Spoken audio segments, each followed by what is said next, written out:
Hi everybody and welcome. My name is Dawn of Embracing Dawn and this is a reading for Leo and this is for the Pisces season.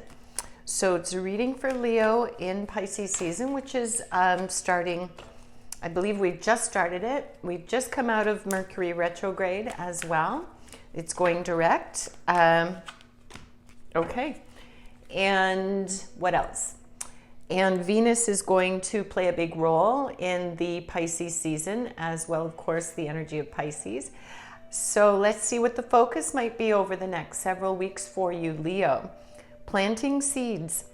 Seeds of grace are being planted in the fertile soil of my soul. All right, so this is all about beginnings, planting the seeds for things, coming into a place of grace and understanding, you know, on a soul level. And let's see how that's going to play out in the weeks ahead for you. So we have two different decks that we're going to use. Both of them are tarot. One of them is romance and one of them is psychic tarot. So we'll do 4 passes. I usually do 3, but we'll do 4 for basically the 4 weeks that we're in the season. And hopefully it'll kind of be a fluid timeline that we follow here. Okay, so we've had a couple of cards pop out already on their own. And let's just continue to shuffle. It's quite a big deck here. Okay, we'll do one more just to see if anything wants to pop out on its own. Again, they're just so hard to shuffle. And we will cut from the middle.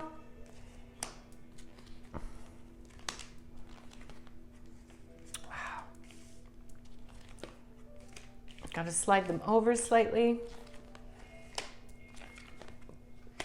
Okay. It's very interesting how cards are repeating through these readings. There really must be a theme going on right now, you know, an underlying theme of growth and shedding the old, and maybe it's with this equinox coming, springtime is coming, you know. Pisces is the last sign of the zodiac too, so it could be that, you know, we're wrapping some things up in that perspective. But Leo, let's pull some, just a final grouping of cards for each pass here.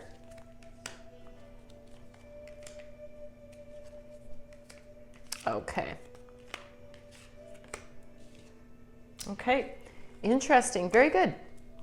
So we do have some major arcana in here which speak to major life events, and we've got some earth energy here, Taurus, Virgo, Capricorn. We've got no fire energy in here at all. We've got some air, we've got some water, and we've got some earth, and that's really it. So you're not showing up in your own reading here. There's no fire going on. But you've got some great things coming ahead. So you've got the first card that came out is number 10, Major Arcana, Destiny. So something within this cycle, something that's unfolding for you, this planting seeds, whatever this planting seeds is, Leo, whatever it is that you're wanting to get started, that you're drawn to, being compelled to begin, whatever your instinct is telling you, around this is something that you're going to be starting off, and it is it's going to lead to something that's connected with your destiny. So it's a big deal. It's a major achievement, and the cards coming later on show that as well. So we've also got the number 1 here, prosperity begins. So the aces are new beginnings, and this is in the physical. So this would be like the Ace of Pentacles. So prosperity is beginning. You're at the beginning of a new cycle. You're planting seeds, and literally right off the hop, the cards are saying this is a fantastic thing. Whatever this is, however it pertains to you, it's individual for each of you. It's a general read, Leo. But in this Pisces season, you are going to be able to start something that is really going to be great for you. And then you've got this Queen of Gems here. And this could be the Queen of Pentacles in a regular tarot. This is the nurturer. So this could be an actual figure in your life, an actual feminine energy in your life that is going to play a role in the unfolding of this and the planting of these seeds. perhaps helping you to, you know, shed away some of the old layers and do the shadow work, or perhaps just helping to support you and guide, be that sounding board for you as you're moving through this process. Because the Queen of Pentacles is all about the home. She's all about the nurturing, making sure all of the creature comforts are taken care of. You know, she's got this wisdom about her as well. She's healthy, she's grounded, she's got her finances sorted out. But in romance, she's the nurturing one, right? Okay, so moving forward here, it's interesting because we've got the Tower and we've got Shadow. So this is, there's some kind of breakdown, shakedown, revelation that you're going to be experiencing with this process unfolding here. I think my thing's a little off center. As this process unfolds and this new prosperity begins, something has to let go in order for that to happen. To me, because the Shadow, and this is Major Arcana as well, because the Shadow is coming up and connecting to the regular tarot, this would be the Moon. So this is the reflection. This is things hidden. Doing the shadow work, quite literally, where you're working through triggers, you're working through old energy, old cellular memory, that kind of thing. And you're moving through the process, you're doing the shadow work, you're holding up the mirror, or this nurturing energy is working with you to resolve and release this. Leads to a Tower moment here. Or it could be the opposite. You have a Tower moment that leads to doing this shadow work. And it could be connected to this feminine, you know, it's going to be individual for all of you.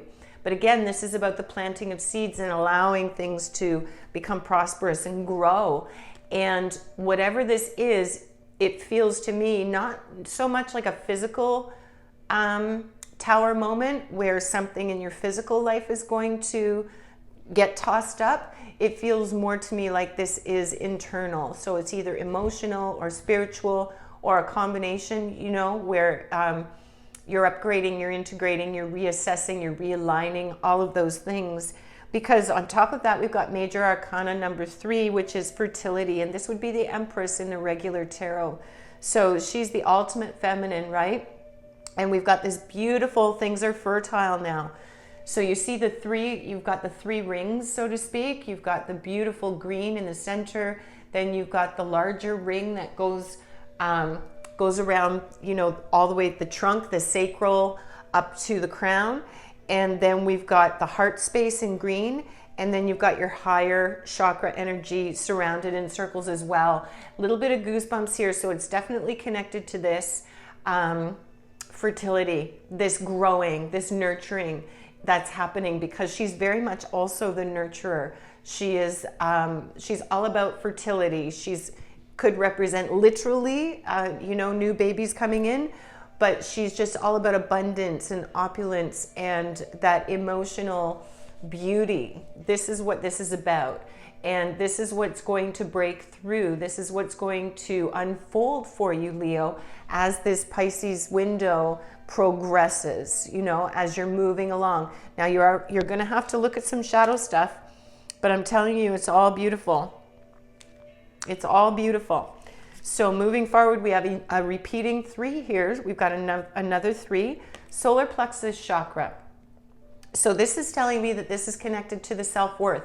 Your solar plexus chakra is here. The color typically is yellow, and it is about your self-image, your self-perception, your self-confidence, your sense of worthiness, all of those things. So maybe it is you're going to have a little breakdown, shakedown, Tower moment around some outdated ideas and ideals around your worthiness. You know, perhaps it is you're now ready to plant some seeds and to really nurture the sense that you are worth so much more than maybe you've perceived in the past. Maybe you're doing a lot of shadow work, Leo, and you're transmuting a lot of heavy old energy, becoming, you know, much more of a light body.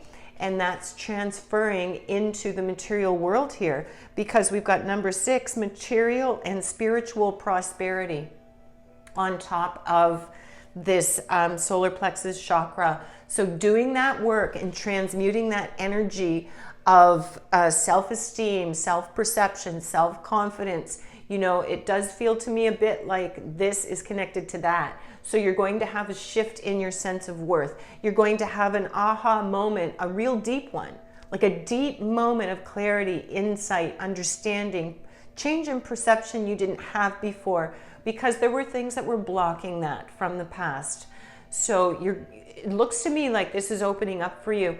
You are going to have a moment where, or multiple moments, but it's going to be big, and it's going to show you just exactly what it is that you're capable of and bring you into this space of abundance and material and spiritual success here, you know. And then on top of that, we've got the 9 of shells, which would be the 9 of cups, which is fulfillment. This is the emotional, all the things. 9 of cups is beautiful. That's an absolutely beautiful, beautiful card. It's where your, it's the wish fulfillment, your sensual pleasures, your satisfaction. So it could also be, you know, romantically, or even just within yourself, your whole sense of who you are as a sensual being, as a sexual being, and your relationship with that is shifting, and your power center around that is shifting, you know, and it's really opening up, and you're evolving into something, something more on that level. That's totally possible. So then moving forward here, we've got a little bit of mental conflict, but I think that this is connected to this tower moment here, a little bit of mental conflict. And this is the thought forms. This is the second guessing, the ego talk, you know, the negative self-talk, like the 2 of swords kind of energy here. Is it the 2? Oh, it is the 2. There you go. So it's like the 2 of swords energy, where you've got choices to make, but you don't see everything, because in traditional tarot, she's blindfolded, and the swords are at cross purposes. So you have different options that lead in different directions. Some of the things are hidden, but I think the things become revealed here, and it's just a matter of allowing that energy to integrate and giving yourself the time and space for things to balance out and even out, right? And for what is unseen by the moon here to become known and to become seen, and that truth to be revealed. Then we've got number 4 here, foundation and achievements. And this is on a spiritual level, but you see that it's with family, it's with home, you know, it's with environment. So on a spiritual level as well as the material, but it's connected to your connection of planting these seeds. You're now building a new foundation, or you're anchoring a foundation. You're making a decision to move forward here, because this is action-based, you know. It's about laying that foundation, making sure the groundwork is there, and you're doing that by exposing these revelations, right? And you're moving towards this Ace of Wings, which is triumph. That would be the Ace of Swords. That's a new beginning. That's absolutely beautiful. That energy is about, you know, truth and justice and having the strength to see things through. So Leo, this is beautiful, because there's nothing negative in here, to be truthful, at all. It's really an unfolding and an upgrading, and it's all around your sense of you and your sense of self-worth, you know, your value. You're finally, it looks like, stripping away some things that may have been deep-seated, that have affected the way that you see yourself, the way you feel the world sees you, the way you see yourself moving through the world. And this looks like it's going to be something really very positive, you know. You're leaving the old behind and you're planting something new, literally and spiritually. Okay, so as an advice card here, and please, if you can, click like and subscribe and help me to build and grow and stay connected with you. I pulled one more advice card, so this might be where some things are connected too. Surrender your addictions. Whether you're addicted to substances, food, people, sex, or overworking, Take action to begin to heal the addiction and replace it with healthier alternatives. So again, this is planting seeds. Are you a workaholic? Are you working too hard? Are you codependent? And do you find your value in another and being connected with another instead of, realizing that you are whole and complete on your own and you just offer more to a union. You bring more to it, as opposed to needing the other in order to feel complete. Or perhaps, it is an addiction of some kind where you're overly preoccupied with social media, or reliant a little bit on alcohol or drugs, or, food, whatever it may be. And it may not be a full-on addiction. It just might be, sort of a dip or a tendency. You've gotten yourself into a slump and you've allowed that to overtake you a bit, but you're breaking through this, and this is connected in here with this work you're going to do about midway through. But this is really beautiful because it starts out with new beginnings, prosperity begins, and this would be like the Ace of Pentacles, and then it ends with the Ace of Swords here, and it's connected to your destiny, and it's going to shift your perception of you and how you move through the world. So that's really beautiful. I really hope that this is a positive outcome for you, those of you that connect in. Give me any feedback that you might like to give in the comments that's positive and constructive. I'd appreciate that. And please remember to live big and shine your light bright. Until next time.